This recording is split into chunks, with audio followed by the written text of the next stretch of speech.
I'm Will Boling. And I'm Grace. We have 2 children. We have 2 boys. One's 5, his name's Weston. The other is 3, his name's Wade. We were from rival high schools, so we met when we were 17. And we met in person at our schools. We're playing each other in a basketball game.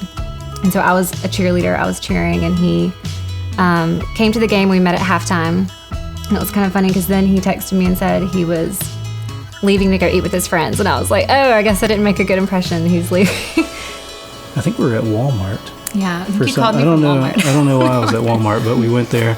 I get the feeling that maybe I didn't convey, how excited I was to meet her and talk to her. So I thought I'd call her while I was at Walmart.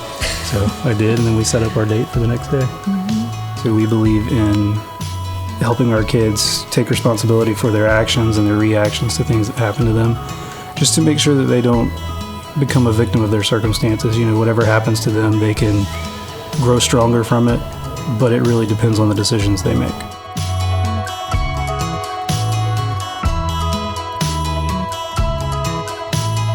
Cool. Who's ready for something very, very different here? If you're a guest, this is not our normal thing. We're doing something for 2 weeks that's very special. One of the greatest perks of my job is I get to hear the most amazing stories. I really do. I just get to hear things that no one else will ever hear about what God is doing in someone's life. And so, then there's this saying that a picture's worth 1,000 words. What would a story be worth then? And so many times I stand up here, well, it is my job. I stand up here and I tell you what the Bible says and I tell you what we should do, but everybody knows that the best way to make that practical is to always share with you a story. And so I've heard just a couple of amazing stories lately that I said, I really want to share that with everybody. And I think it's going to be life-changing. So I had lunch with Will a couple of months back, and he told me his story, and I just sat there totally flabbergasted. First of all, the story is just incredible, but his response to the story is really what blew me away. And I said, I think you can help encourage some people in their faith. And so everybody, Will and Grace Boling, will you give me a hand and welcome them? Yeah. How you doing? Pretty good. Glad to hear it. About a third service, you'll feel like you live up here. It'll be like all normal. It'll be awesome. So, hey, there's no better place to start than with your story. I mean, I sat down to lunch having no idea what you're going to tell me, and I was blown away. So start at the beginning, man. What happened? Sure. So around midnight on August 5th, 2008, I had been with Grace, who was my girlfriend at the time, at her parents' house. And I told her goodnight and left, as I had done, probably 1,000 times before. And so I was driving back home to my apartment, and my car hit a tire in the middle of the road on the interstate and spun out of control, came to a stop just off the shoulder of the road. And I got out to see if it was still drivable, to see what the condition of the car was. As I was doing that, some people pulled over, asked if I was okay, offered to lend me a phone to call for help. And I told them I was fine. I walked back around to the driver's side to get my phone to make a phone call. While I was doing that, I looked up, saw some headlights, and jumped as far as I could. And the next thing I remember is laying on the ground somewhere. Just remembering a certain smell, just very like burning rubber, asphalt type smell. My legs were warm and numb at the same time, and my head was kind of foggy and I couldn't get up.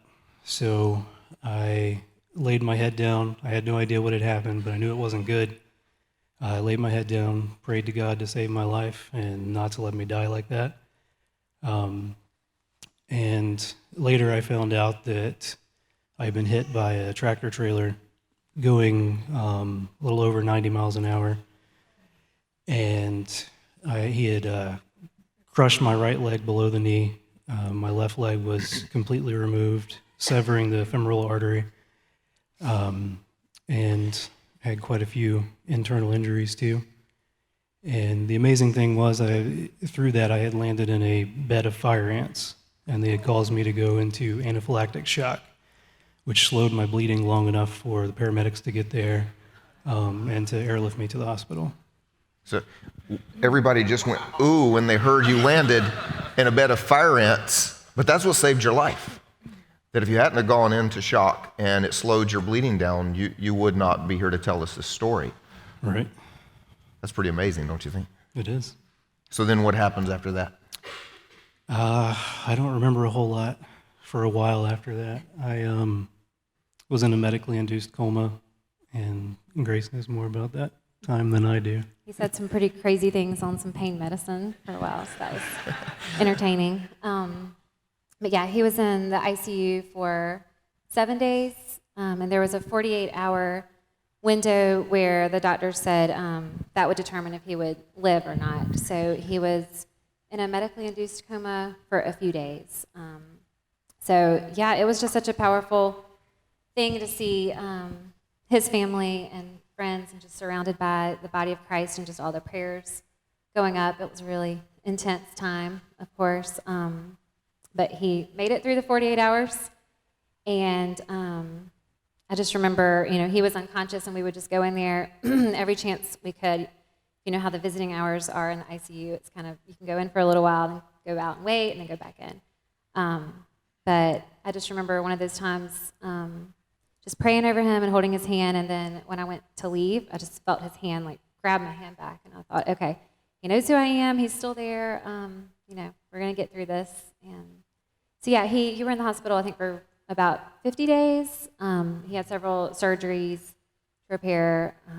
He had a plate in your hip and a tear in his bladder and some other things. So yeah, it was just one answered prayer after another. And we got through the hospital days and then onto a rehab hospital for a few weeks after that. So the 18-wheeler cut off your left leg immediately on the spot. Yes. And so, of course, that is a life-threatening injury at that point. And so then at the hospital is where they decided your right leg had been crushed. And what blows my mind when I had lunch with you is you told me how grateful you were. And I'm thinking 9 out of 10 of us, maybe 99 out of 100 of us, would not have been in your situation saying how grateful they were. Can you explain how you are grateful to God for what you've been through? Well, he saved my life. Yeah. I wouldn't be here if it wasn't for the hand of God. And I think looking back on it, seeing how grave the injuries were makes me even more grateful. Just to know that I'm still here, and I feel like I've been given a greater purpose. I feel that now I'm in more of a position to inspire people and to help people who are going through other difficult circumstances, and just to show them that, it really is true that God can use any circumstance for good, and can bless his people through many ways.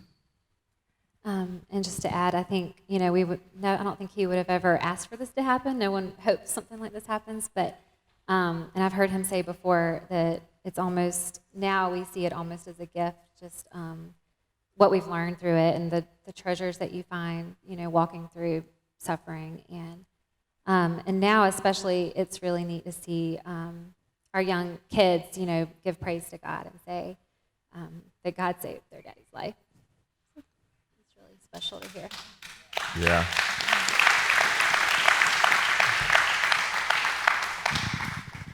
Tell you, I have the best job in the world.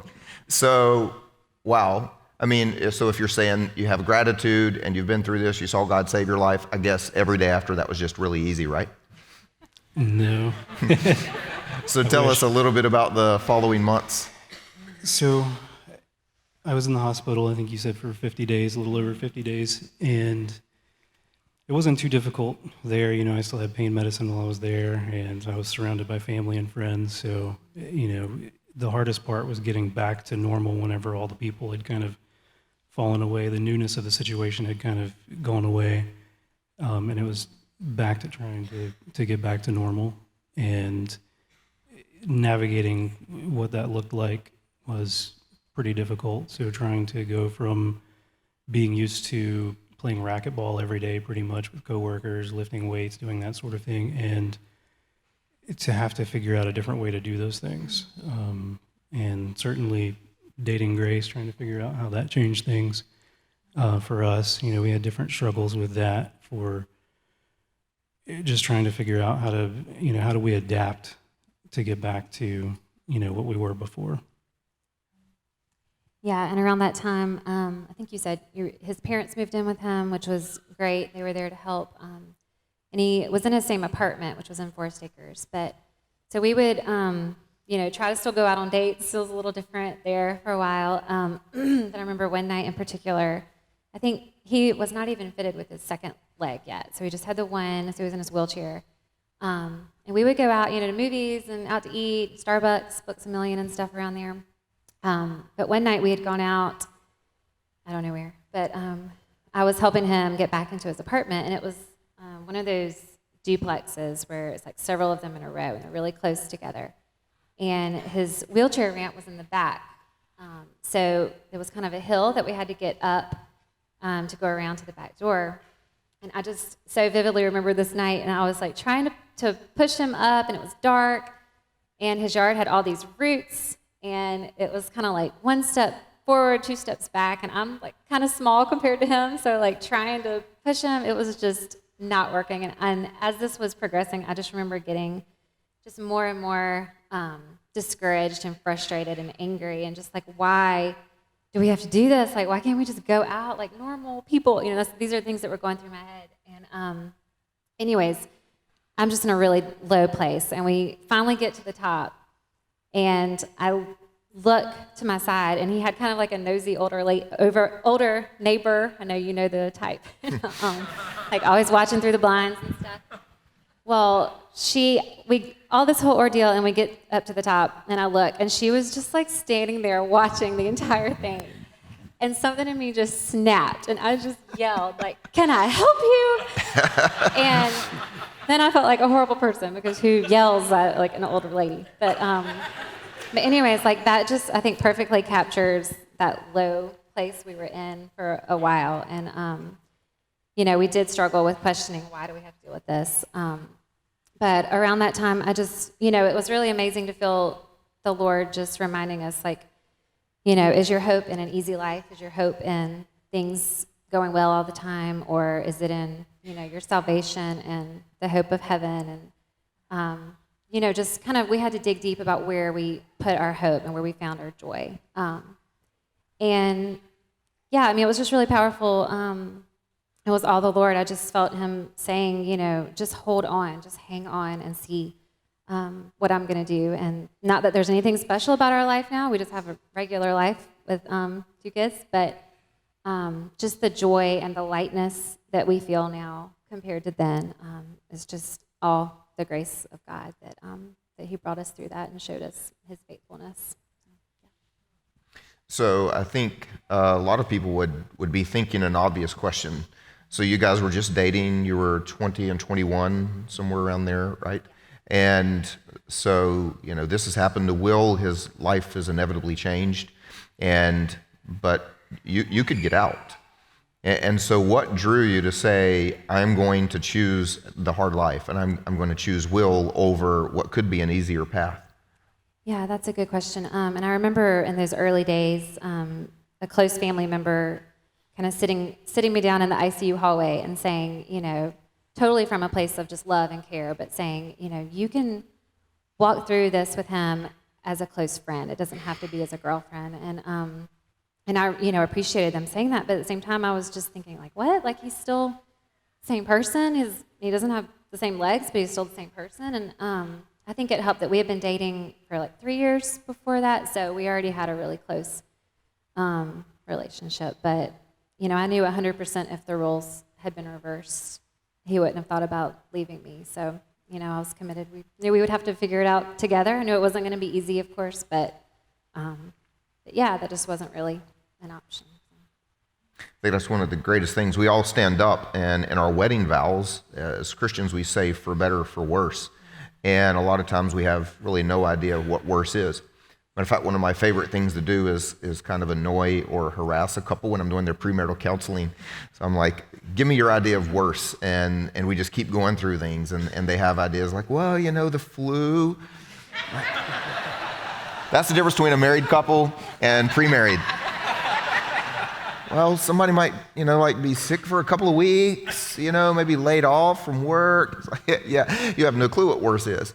And so in terms of natural circumstances, you guys had already looked worse in the face and said, you don't scare us, which I just think is truly amazing, which I'd be willing to bet has been a great strength for you guys in your marriage.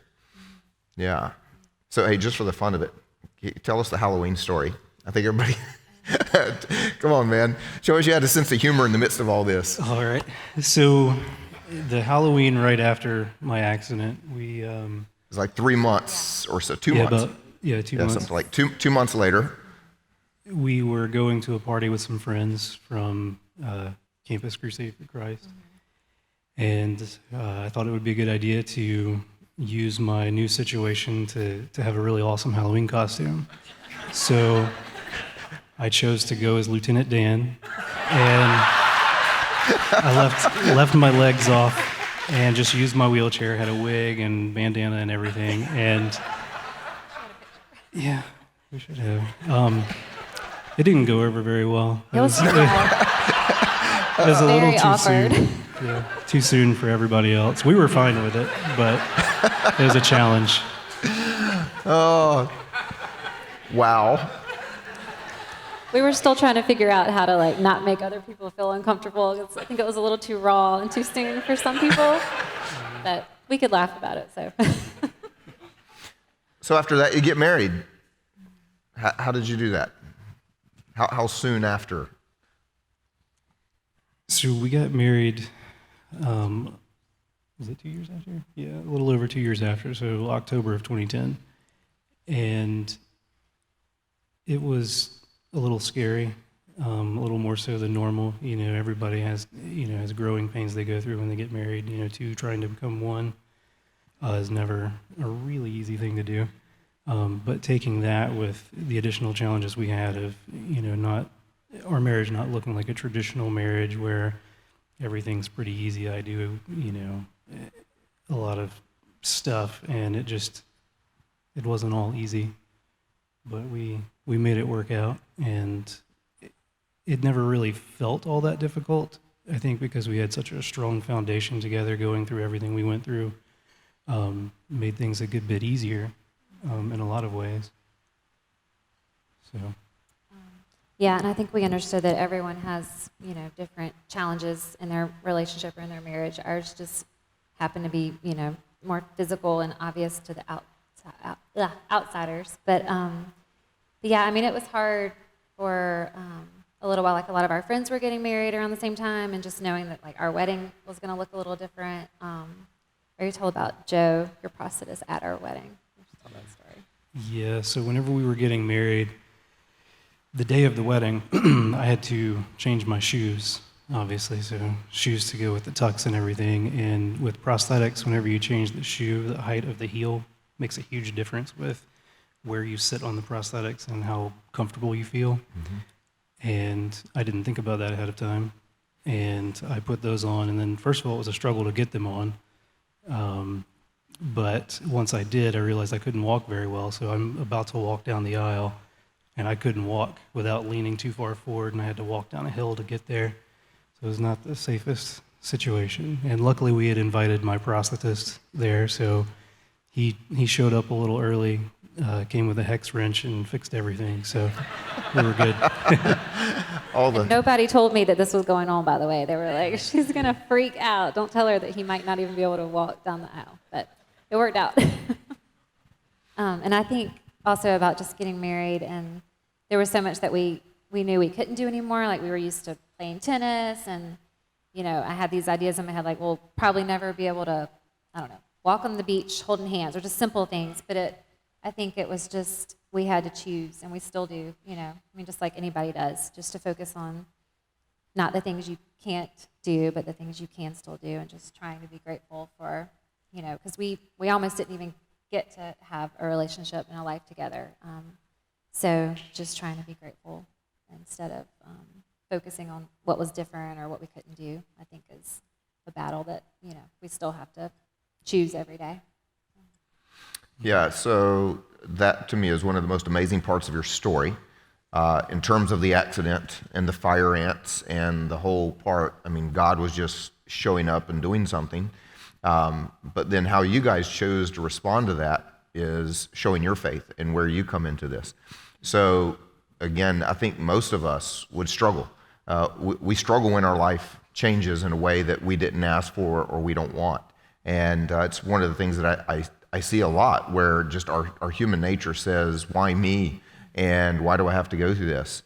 And yet I keep hearing from you guys, even from day one when you told me your story, that, for a matter of fact, you were even grateful you were so young when it happened. And typically the story would be the opposite. Well, I'm grateful, that I was 70 when it happened, so I'd lived a good life and I'd done all those things, and so now I'm okay. And you actually said the opposite, that you were grateful when you were young. So what was the center of that for you in your relationship with God, your faith or your thinking, or what caused you guys to have so much gratitude in the midst of something like this? So I think part of it was being young enough to physically be able to get through it if all of the other factors had lined up appropriately, or if God had helped, as he obviously did. And, for some reason, looking back on it, obviously the hand of God, but shortly before my accident in July, I think, of 2008, Grace was on a missions trip in Africa, and I was here in America by myself and was trying to find something to do with my time.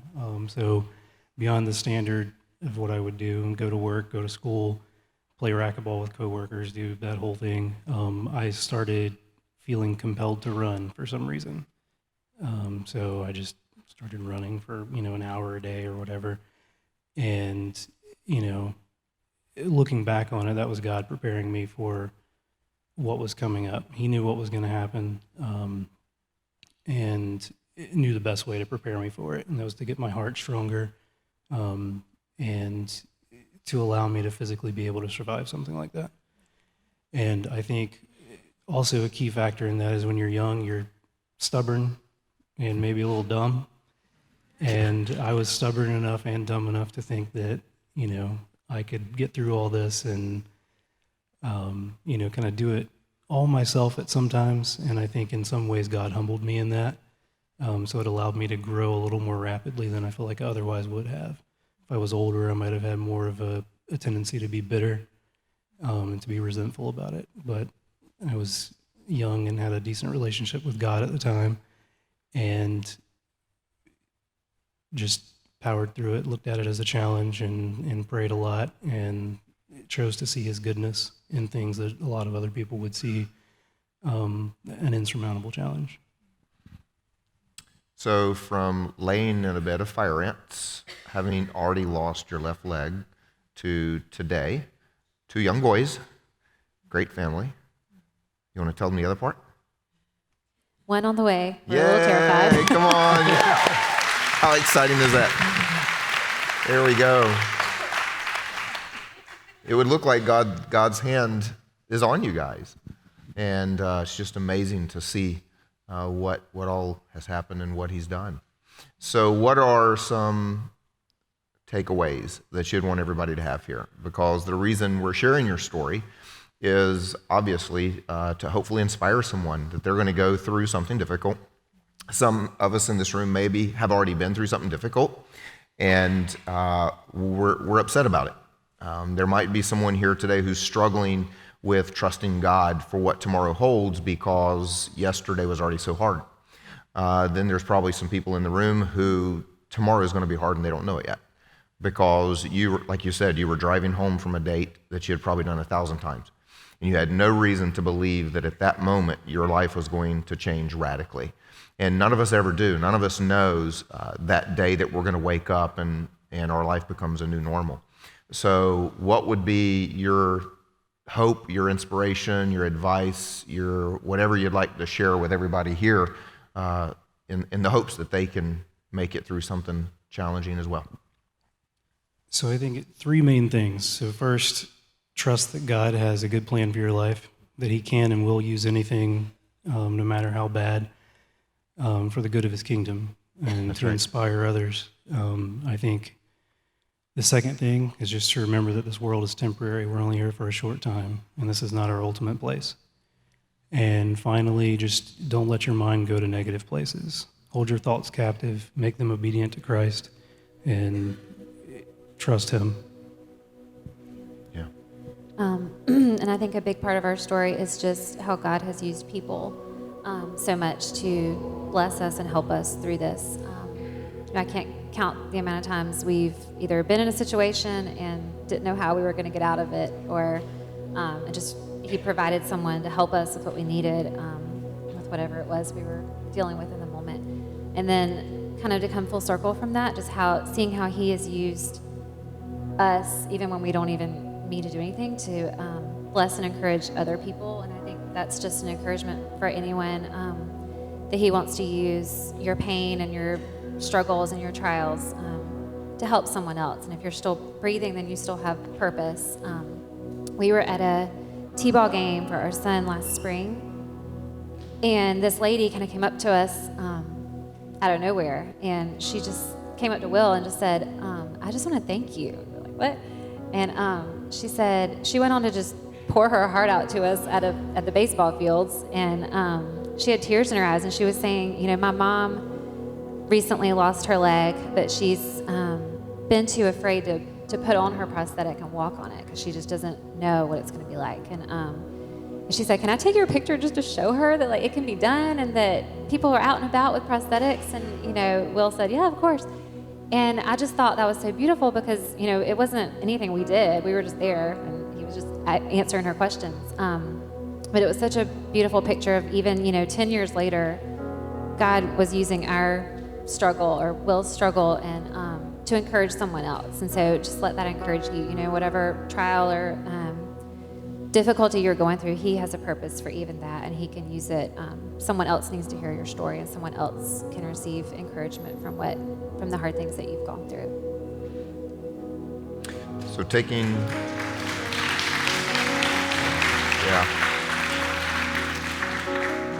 every thought captive. And, so many of us, I know my human nature. I don't think I would have responded the way you did. As a human, I tend to get caught up on what's wrong. And so instead of seeing the life that you have, right, you've got a wife, 2 wonderful children, one on the way, still got your mind, got the capacity for everything else, you've got your life. Most of us would not see that list. Most of us only see the list, but what about my legs? And we would get completely caught up on the one thing that's not the way that we had hoped for or dreamed for or wanted, and we wouldn't be able to see all of the other goodness of God in our lives. I think that's just one of our struggles. If I had a takeaway for everybody here today, it would be that, is to see God's goodness in everything we do have, instead of the one thing that didn't go the way that we would have chosen to go another way. But you were taking your thoughts captive from the very beginning. I remember you telling me as you were laying in the hospital, that's how you made it through a lot of the time in the hospital. And Grace, what was the crazy idea he had to talk to the truck driver? Oh, yes. I remember it kind of struck me because it was really early on after his accident. And he said, I kind of want to talk to the man who hit me. And I said, what? What would you say? And he said, I just want to tell him that I forgive him. And, that just really struck me that God was already working in his heart and just erasing any bitterness that could have been growing there. So I just thought that was really powerful too from the beginning, that he had a heart that was open to just accepting and not just being angry.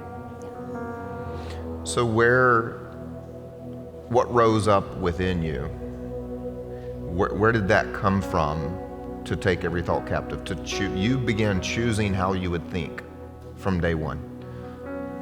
So, as I was brought up, my parents taught me not to be a victim, to not take my circumstances and let them dictate my actions, but to take control of any situation that I can, make the best of it, and see, what God can do in that situation, and just not to rely on myself to do it, but that I should trust God to help. but that he's only going to help if I'm going to meet him in the middle, doing my part. And I'm not doing my part if I'm stuck in bitterness and resentment. Wow. Those are the words of a very mature Christian faith. But something like this will grow you up faster than many of us. My hope would be that we take away something like that. We're able to say those kinds of words about who God is and his goodness to us.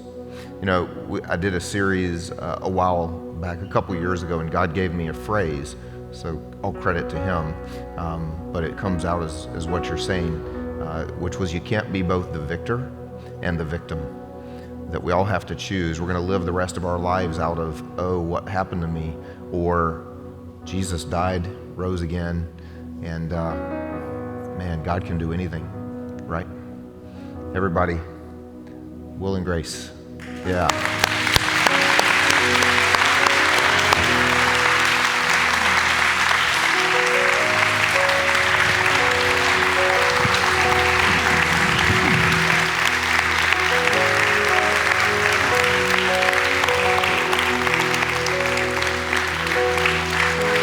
So I think the best way that we could close today is if I could pray for all of you. So choose, stand or sit. Let's do one or the other. Why don't you all stand up? We're going to worship in a moment anyway. The truth is this: we're all going to have a hard day. I don't know what it's going to look like for you. It could be the day that you're diagnosed with something the doctors say they can't control. It could be the day that you lose control of your work situation and your finances go awry. It could be the day that your spouse has decided that following Jesus is not for them and being with you isn't part of the picture either. I don't know what it is. I've heard all of those stories and many, many more. But my hope for us is that we could have that kind of faith and that we could have that kind of understanding that this life is temporary. This life isn't perfect. This life is broken. But if we can hold on to Jesus, we can do this. So that's my prayer for you. Would you allow me to do that? God, we thank you so much. We thank you that you are a good God. We thank you that you created every one of us with a plan to do something amazing in our lives and to do something amazing through us and in us. But God, we dream. And we dream sometimes based on what we see on television as kids or a picture we see in a magazine. And we get the idea that is what our life will be. That is the perfect life. But you are the perfect God who has the perfect plan. And almost always, it looks different from what we thought it would be. And it's through the most difficult things we go through that we grow closest to you and we grow most like you. So God, my prayer for every one of us in this room today is that we could hold on to that truth, that the most challenging things that we will go through simply make us more like you and they draw us closer to you. God, I pray that for every one of us, we would be able to hold this world and those dreams loosely, and we would be able to hold on to you as tightly as possible, never letting go of the one who controls everything in this life and the one to come. If we can just stay in an attitude of prayer, I think Will and Grace would both say that they probably would not have made it through this if it weren't that they already had faith in Jesus as their Lord and Savior. That's how they knew this life was temporary and there was more to come. If you're here today and you've never given your life to Jesus, if you've never made him king, then I'd like to help you change that. I'm not going to embarrass you or ask you to do anything. What I'd like to do is just lead you in a conversation right where you're standing. If you would, say something like this to yourself and to God. Lord Jesus, I thank you that you died for me. And now I want to live for you. I thank you that you love me. I thank you that I'm forgiven. And my simple prayer here today is that you give me a life of great meaning and great purpose in your kingdom. Amen. Everybody, let's celebrate with those people. Amen.